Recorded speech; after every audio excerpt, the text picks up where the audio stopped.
The variations on a theme by Joseph Haydn began with a scholar Beethoven knew showing him this sheet of paper with a thing on it called Chorale St. Anthony that was attributed to Haydn.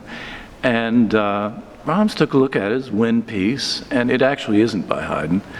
And he said, I like this, And he developed this piece, the Variations. Now, this is a case of Brahms, how original he was within his backward-looking attention to tradition. He's writing a theme in Variations, which is a very traditional kind of genre, but he's writing a freestanding theme in Variations for orchestra, which had never been done before.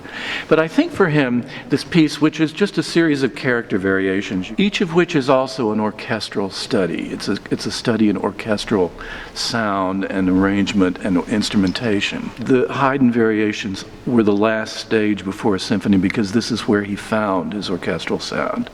And I think he said, okay, this is going to be a series of little orchestral studies on the way to the first symphony, and then I'll really know my voice with the orchestra. And I think that's the way it worked. Brahms, sometimes more than any other major composer I know, would shift the instrumentation of a piece after it was basically drafted. And Brahms was just suddenly overwhelmed by an instrument in a way that I'm not sure he ever had been before. And he just sat and listened to Murfeld playing, and that's where the late two clarinet sonatas and the wonderful clarinet quintet come from. Luciano Berio, who was one of the leading composers, more or less somewhat avant-gardist of his time, Italian, looked at this and said, this is as much an orchestra piece as it is a chamber piece, so I'm going to orchestrate it. So he basically made it into a Brahms clarinet concerto. Very much in the spirit of Brahms, but again with very much a certain amount of Berio in it too. The late clarinet music there's nothing more gorgeous in music than those pieces, and I'll just leave it at that, and it maintains its gorgeousness.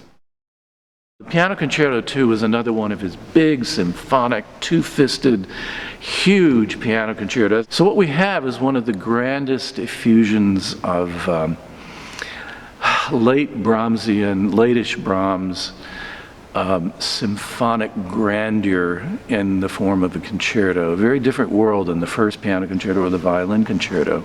A little bit more emotionally magisterial, maybe, than those are. Brahms and his conductor and pianist friend Hans von Bülow, at the end of Brahms's life, they would go on tour playing this piece, and they would decide just before the concert who would play the piano part and who would conduct, and they would just swap off.